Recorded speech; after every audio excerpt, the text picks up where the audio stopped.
Oi pessoal, tudo bem? A gente se encontra hoje para tratar de volume e capacidade. Vocês sabem a diferença entre volume e capacidade? Então, volume vai ser a medida do espaço ocupado por um determinado corpo. Imagina aqui meu controle. Volume vai ser a medida desse espaço que o controle ocupa. Capacidade é o espaço disponível para o preenchimento, ou seja, como se eu estivesse tratando do volume interno daquele recipiente. Imagina um copo de água. Você pegar um copo, não é um copo de água não, na verdade é um copo. Você pegar um copo, o volume vai ser o espaço que aquele copo ocupa no universo. Aquele é o volume do meu copo. E a minha capacidade vai ser o espaço interno daquele copo. Vai ser o quanto que cabe de água ou de qualquer líquido naquele copo. Tudo bem? Como são medidas diferentes, tem unidades de medidas diferentes. E a gente vai ver um pouquinho sobre elas hoje. Olha só, eu tenho essa caixa. Ela tem as seguintes dimensões. É uma caixa em forma de paralelepípedo retângulo reto. Ele tem de dimensões 20 centímetros, 30 centímetros e 12 centímetros. Para a gente calcular o volume desse paralelepípedo, a gente vai fazer a área da base vezes a altura. Mas se você não quiser pensar dessa forma, você pensa que no paralelepípedo a gente multiplica todas as três dimensões. Então, eu vou multiplicar 20 por 30 por 12. Quando eu fizer essa multiplicação, vai dar 7.200. Isso vai ser o volume desse meu paralelepípedo. Com a seguinte observação. Se eu estou multiplicando centímetro por centímetro por centímetro, a minha unidade de medida vai ser centímetro cúbico. Porque pensa comigo. Se eu multiplicar 4 por 4 por 4, eu não posso escrever isso em forma de potência, porque a potência simplifica uma multiplicação de parcelas iguais. Então, eu colocaria 4 ao cubo. Como eu estou multiplicando unidades de medidas e são iguais, são 3 unidades de medidas iguais, eu coloco o expoente 3. Esse volume de 7.200 é o espaço que a caixa ocupa, e ele é medido em unidades de superfície, que vai ser em centímetros cúbicos e unidades do metro. O metro cúbico, né? Agora, olha isso aqui. Dei as medidas internas da minha caixa. Ele está dizendo ali pra gente que a gente perde meio centímetro da espessura desse material. Então, a parte interna vai ser meio centímetro a menos. Logo, eu vou ter 11 centímetros, 19 centímetros e 29. Priscila, você está falando que é meio? Por que eu tirei 1 centímetro? Porque é meio de cada lado. Então, por isso que eu tirei 1 centímetro. Como é que vai ser o volume interno disso? Vou multiplicar essas medidas.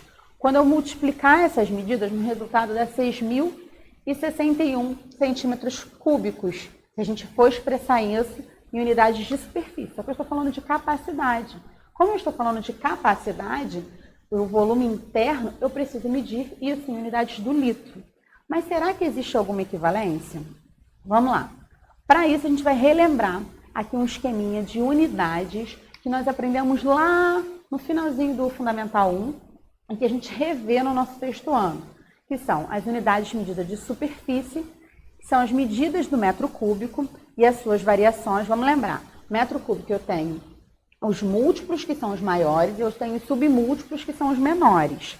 E aí, a cada passo que eu dou, ela equivale a 3 passos. Por isso que as nossas referências vão ser com 1.000 para cada passo. Se eu saio de uma unidade maior para uma unidade menor, eu vou sempre multiplicar. E se eu faço o contrário, se eu saio de uma menor para uma maior, o que eu vou fazer? Vou dividir. Sempre por 1.000, porque como é metro cúbico, um passo equivale a 3 passos. Isso aqui é para volume. Para capacidade, a gente usa as variações, os múltiplos e submúltiplos do litro. Então, eu tenho mais ou menos a mesma relação, só que para litro eu vou ter quilolitro, hectolitro, decalitro, litro, decilitro, centilitro e mililitro. Qual vai ser a relação? Vai ser uma relação de unidade simples. Então, é como se fosse a equivalência do metro. A cada passo, ele vale um passo único.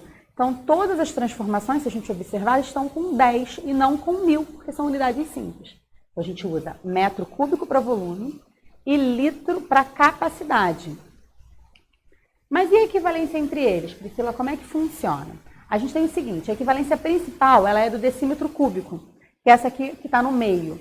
1 decímetro cúbico, que é uma unidade de medida de volume, ela equivale a 1 litro, que é uma unidade de medida de capacidade. Todos os outros a gente faz a partir do decímetro cúbico. Então, olha só, 1 metro cúbico, que é uma unidade acima do decímetro cúbico, lembra?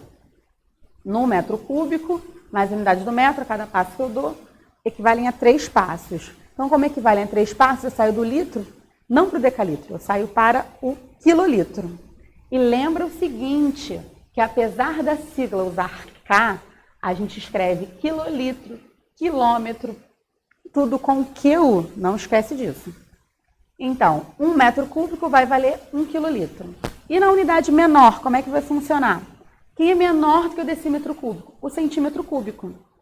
E se eu desci um passo, como se ele equivalesse 3, no litro eu vou fazer 3 passos. Então, do litro eu chego no mililitro.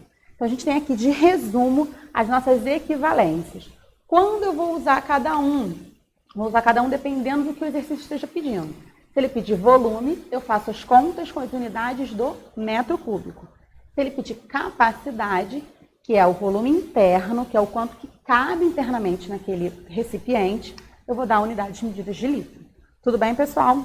Então, a gente termina por aqui hoje. A gente vai treinar a aplicação da diferença de volume e capacidade. E a gente se encontra num próximo vídeo. Beijinhos e até mais.